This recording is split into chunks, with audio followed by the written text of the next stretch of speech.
ಇನ್ನು ಬಿಜೆಪಿ ನಾಯಕರ ವಿರುದ್ಧ ಸಿಎಂ ಡಿಕೆ ಶಿವಕುಮಾರ್ ವ್ಯಂಗ್ಯವಾಡಿದ್ದಾರೆ. ಅಧಿಕಾರದಲ್ಲಿದ್ದ ಬಿಜೆಪಿಯನ್ನು ನಾವು ಸೋಲಿಸಿ ಗದ್ದಿಗೆ ಹಿಡಿದಿದ್ದೇವೆ. ನಾವು ನೀಡಿದ ಅಕ್ಕಿಗೆ ಸ್ವಲ್ಪ ಅರಿಶಿಣವನ್ನ ಬೆರೆಸಿ ಅಯೋಧ್ಯೆಯ ಪ್ರಸಾದ ಅಂತ ಹೇಳಿದ್ರು ಬಿಜೆಪಿಯವರು. ಆದ್ರೆ ಅವ್ರು ಕೊಟ್ಟಿರೋ ಪ್ರಸಾದ ಯಾವುದು? ನಾವನ್ನ ಭಾಗ್ಯದ ಅಕ್ಕಿ ಕೊಟ್ಟಿದ್ವಲ್ಲ, ಅದೇ ಅಕ್ಕಿಗೆ ಸ್ವಲ್ಪ ಅರಿಶಿಣವನ್ನ ಬೆರೆಸಿದ್ರಷ್ಟೇ. ಅಯೋಧ್ಯೆಯಲ್ಲಿ ಆಗ್ತಾ ಇರುವ ಬೆಳವಣಿಗೆಗಳನ್ನ ನಾವೆಲ್ಲ ಕೂಡ ನೋಡ್ತಾ ಇದ್ದೀವಿ.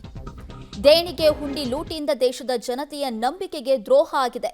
ಬೆಳಗಾವಿಯಲ್ಲಿ ಸಿಎಂ ಡಿಕೆ ಶಿವಕುಮಾರ್ ಈ ಹೇಳಿಕೆಯನ್ನು ಕೂಡ ಕೊಟ್ಟಿದ್ದಾರೆ.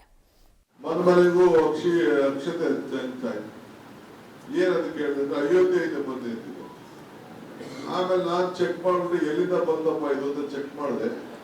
ಅದೇ ನಾವು ಕೊಡ್ತೀವಲ್ಲ ಅಕ್ಕಿ, 5 kg ಅಕ್ಕಿ 10 kg ಕೊಡ್ತಾ ಇದೀವಲ್ಲ, ಉಳಿತದಲ್ಲ, ಅದನ್ನ ತಗೊಂಡು ಅರ್ಶನ ಹಾಕ್ಬಿಟ್ಟು, ಅರ್ಶನ ಒಂದ್ ಕಡೆ ಇತ್ತು, ಅಕ್ಕಿ ಒಂದ್ ಕಡೆ ಇತ್ತು, ಎರಡು ಸೇರಿಸ್ಬಿಟ್ಟು ಮಂತ್ರಾಕ್ಷತೆನ ಇದು ಅಯೋಧ್ಯೆಯಿಂದ ಬಂತು ಅಂತ ಅನಿಸ್ತಾ ಇದೆ.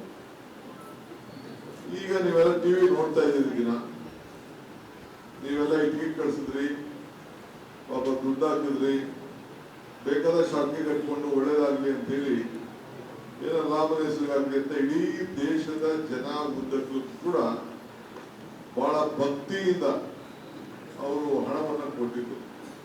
ಕೆಲವು ಚಿನ್ನ ಹಾಕಿದ್ರು, ಕೆಲವು ಹಣ ಹಾಕಿದ್ರು, ಕೆಲವು ಬೆಳ್ಳಿ ಹಾಕಿದ್ರು, ಏನೇನಿತ್ತು ಅವರೆಲ್ಲ ಕೂಡ ಕೊಟ್ಟರು.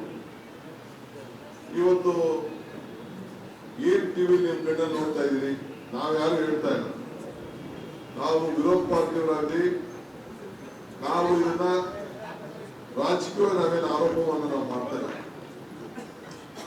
ಸತ್ಯವೇ,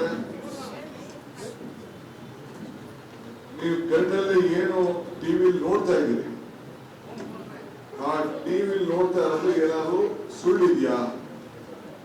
ಎಲ್ಲ ಸಂಪೂರ್ಣವಾಗಿ ಏನೇ ಹಾಗೆ ನಾವು ಹೇಳಿದ ಹಾಗೆ ಅಯೋಧ್ಯೆ ರಾಮ ಮಂದಿರ ದೇಣಿಗೆ ಹಣ ಲೂಟಿ ಇದೆಯಲ್ವಾ, ಅದೊಂದು ರೀತಿ ಕಾಂಗ್ರೆಸ್ರಿಗೆ ಅಸ್ತ್ರ ಸಿಕ್ಕಂತಾಗಿದೆ.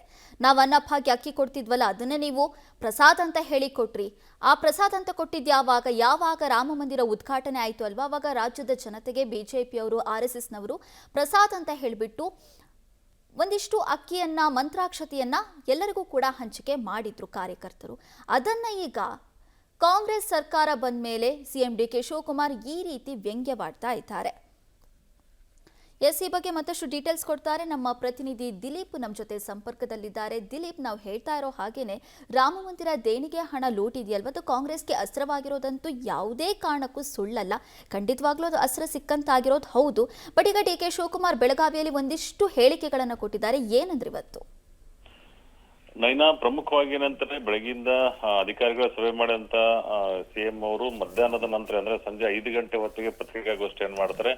ಆ ಪತ್ರಿಕಾಗೋಷ್ಠಿಯಲ್ಲಿ ಪ್ರಮುಖವಾಗಿ ಹೇಳೋದೇನಂತಂದ್ರೆ, ಅಯೋಧ್ಯೆ ವಿಚಾರ ಇಟ್ಟುಕೊಂಡು ನಾವು ಬಹಳಷ್ಟು ಜಾಗರೂಕ ಆಗ್ಬೇಕು, ಮತ್ತೆ ರಾಜ್ಯದಲ್ಲಿರ್ತಕ್ಕಂಥ ಎಲ್ಲಾ ಏನು ದೇವಸ್ಥಾನಗಳಿಗೆ ಹುಂಡಿ ಇದೆ, ಆ ಹುಂಡಿ ವಿಚಾರವಾಗಿ ಒಂದಿಷ್ಟು CCTVಯನ್ನ 24/7 ಅಳವಡಿಸೋದು, ಜೊತೆಗೆ ಆ ಒಂದು ತಾಲೂಕು ಆಡಳಿತ ಜೊತೆಗೆ ಜಿಲ್ಲಾಡಳಿತಕ್ಕಂಥ ಒಂದು ಜಿಲ್ಲೆಯಲ್ಲಿ ಬರ್ತಕ್ಕಂಥ ಎಲ್ಲಾ ಏನು ಒಂದಿಷ್ಟು ದೇವಸ್ಥಾನಗಳ CCTVಯನ್ನು ಕೂಡಿಸಿದಂತ ವಿಜುವಲ್ಸ್ ಕೂಡ ಜಿಲ್ಲೆಯಲ್ಲಿ ಬರ್ತಾ ಇರ್ಬೇಕು, ಅಪ್ಡೇಟ್ ಆಗ್ತಾ ಇರ್ಬೇಕು ಅಂತೇಳಿ. ಇನ್ನೊಂದು ಕಡೆ ರಾಜಕೀಯವಾಗಿ ಭಾಷಣ ಮಾಡಿದಂತ ಏನು ಕಾಂಗ್ರೆಸ್ ಕಾರ್ಯಕರ್ತರ ಸಭೆಯಲ್ಲಿ ಭಾಷಣ ಮಾಡಿದಂತ ಮುಖ್ಯಮಂತ್ರಿಗಳು ಹೇಳ್ತಾರೆ, ಇದು ನಾವು ಕೊಟ್ಟಂತ ಅಕ್ಕಿಗೆ ಒಂದ್ ಸ್ವಲ್ಪ ಅರಿಶಿನ ಬೆರೆಸಿ ಕೊಟ್ಟಿರುವಂತದ್ದು, ಮತ್ತೆ ಇದು ಬಿಜೆಪಿ ಮಾಡ್ತಾ ಇರೋಂತ ಈ ತರ ಕಷ್ಟ ಅಂತ ಹೇಳಿ ಬಿಜೆಪಿ ಜೆರೆಯೋದನ್ನು ಕೂಡ ಬರಲಿಲ್ಲ. ನೈನಾ, ಥ್ಯಾಂಕ್ ಯು ದಿಲೀಪ್, ನಿಮ್ಮೆಲ್ಲ ಡೀಟೇಲ್ಸ್ಗಾಗಿ.